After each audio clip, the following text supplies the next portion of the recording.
Por tercera vez, el Ejecutivo envía el proyecto de ley que reforma el Código Monetario.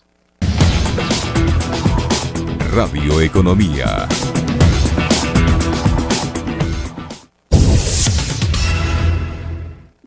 Luego de 2 rechazos por parte de la Asamblea Nacional, el Ejecutivo envió nuevamente el proyecto de ley para la defensa de la dolarización que busca reformar el Código Monetario y Financiero. En su tercer intento, el Ejecutivo tuvo que implementar mesas técnicas con el Legislativo para desarrollar la normativa, debido a que los textos enviados previamente, el primero no cumplía con los requisitos legales y el segundo era inconstitucional. Este jueves 25 de marzo el gobierno envió a la Asamblea la reforma de ley que, según el ministro de Economía y Finanzas, Mauricio Pozo, mantiene los temas de fondo como la defensa de la dolarización y la independencia del Banco Central del Ecuador. Entre las reformas aseguran que buscan recuperar los 4 sistemas del balance de la entidad, proteger y recuperar las reservas, conformar un directorio del Banco Central y designar miembros para la Junta de Política y Regulación Monetaria y Financiera. Desde el primer intento de presentar esta ley, varias instituciones, organizaciones sociales y la academia han levantado su voz de protesta y rechazo.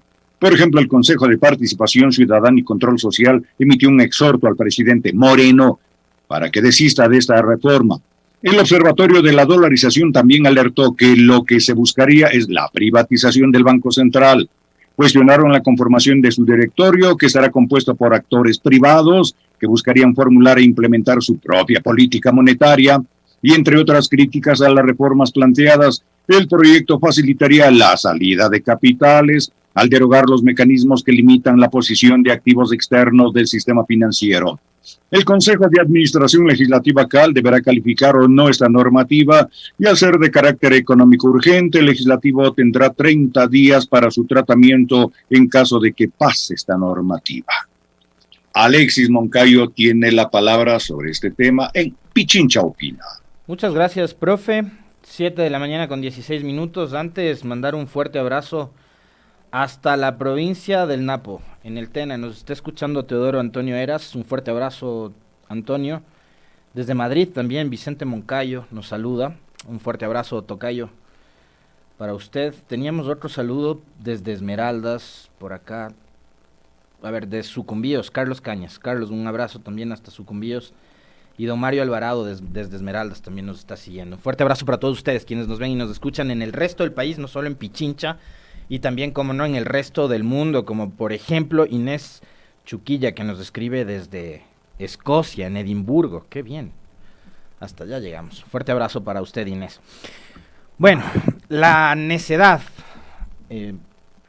del gobierno, intentando nuevamente por tercera ocasión la aprobación de un proyecto de ley que ayer, al menos en este espacio, como si estamos tratando de diversificar y de ser plurales todo el tiempo con respecto de la información, escuchamos en 2 entrevistas, en la mañana a Vilma Salgado, ex ministra de Finanzas, y por la tarde Licenia Espinel conversó con Marcelo Varela.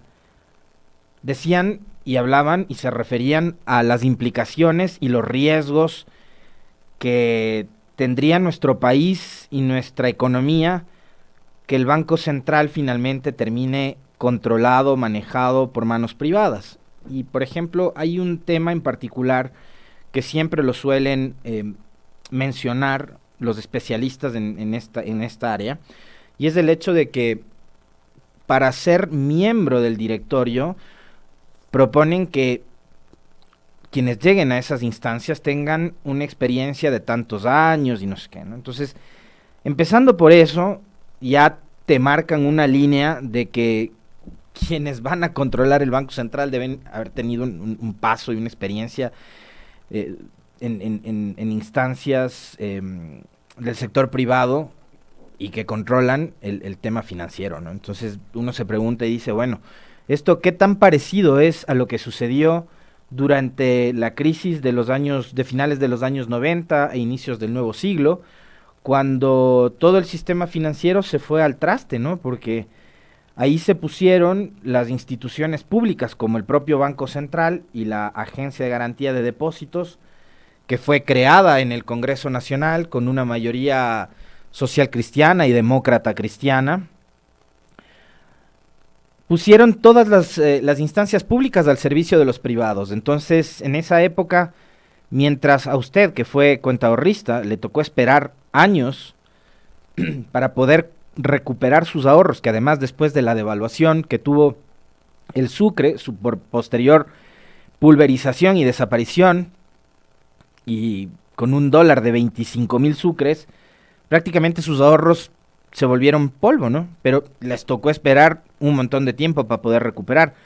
Pero los banqueros recuperaron de inmediato, porque estaba el Banco Central del Ecuador para operar el salvataje bancario. Entonces, ayer, una de las cosas, digamos, que más me impactó y que más me preocupó de la conversación que mantuvimos con Vilma Salgado fue precisamente eso, ¿no? Que además, como tratan de dorarnos la píldora, y yo les decía estos días, no sé si se me fue un poco la mano, pero al menos es la percepción que yo tengo. A ratos hay que empezar a hablar así para poder entenderlo mejor, incluso uno mismo, para dejar de mentirse. Pero como el gobierno sigue viéndonos la cara de tontos, nos vende este proyecto de ley como la ley de defensa de la dolarización. Y ayer Vilma Salgado muy bien nos hacía caer en cuenta eso, ¿no? Cómo románticamente el gobierno, a través de la composición de estos nombres muy simpáticos, le hace creer a la gente de que está en serio muy preocupado por sostener la dolarización.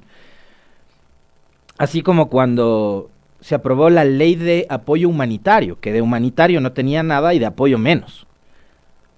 Entonces, esta ley de defensa de la dolarización para Vilma Salgado no es tal, sino que se convertiría o sería en la antesala de una nueva crisis financiera, como la de finales del siglo pasado.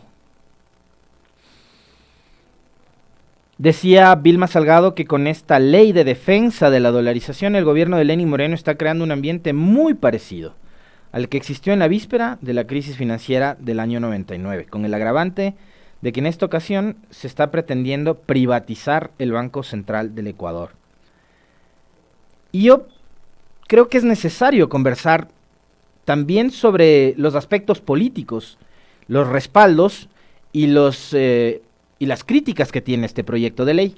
Y creo que también valdría la pena de entrada preguntarnos por qué la insistencia del gobierno, cuando ya está de salida, cuando le queda menos de 2 meses o 2 meses exactos para irse, ¿por qué insiste en aprobar este proyecto de ley?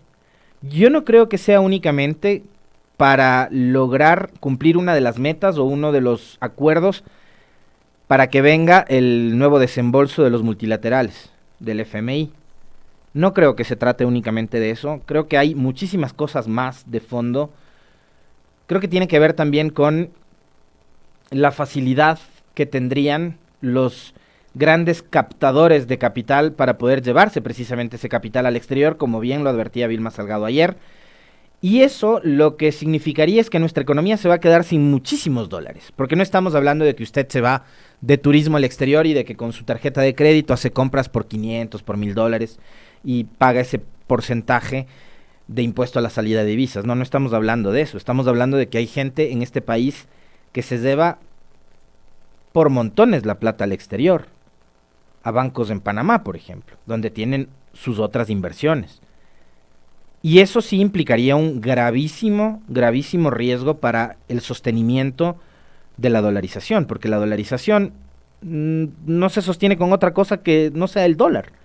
El dólar que usted tiene en su billetera, en su bolsillo, en su cartera, con el que compra el pan, la leche, el café, la comida, con el que hace compras, con el que compra las medicinas, con el que paga los pasajes o el combustible de su vehículo. Eso es lo que sostiene la dolarización. Nosotros no tenemos, obviamente, un instituto emisor, como sí lo era antes del Banco Central, para emitir, imprimir billetes todos los días. No tenemos nosotros. La Reserva Federal está en los Estados Unidos. Entonces sí es preocupante, es muy preocupante lo que está sucediendo, y esa insistencia, esa necedad, esa persistencia del gobierno de Moreno, que ya sabemos quiénes son sus aliados y quiénes son los más interesados en que se apruebe esta normativa. Y pese a eso dicen, ojo, no somos aliados, no hemos sido cogobierno, pero ahí están. Veamos quiénes son las voces que están apoyando y que están empujando, incentivando la aprobación de este proyecto de ley, y ahí ustedes van a entender por qué esas voces, que son muy cercanas a la candidatura de Creo y de Guillermo Lasso, están apoyando un proyecto de ley del gobierno de Lenín Moreno, porque siguen cogobernando. Así de sencillo, como que 2 y 2 son 4.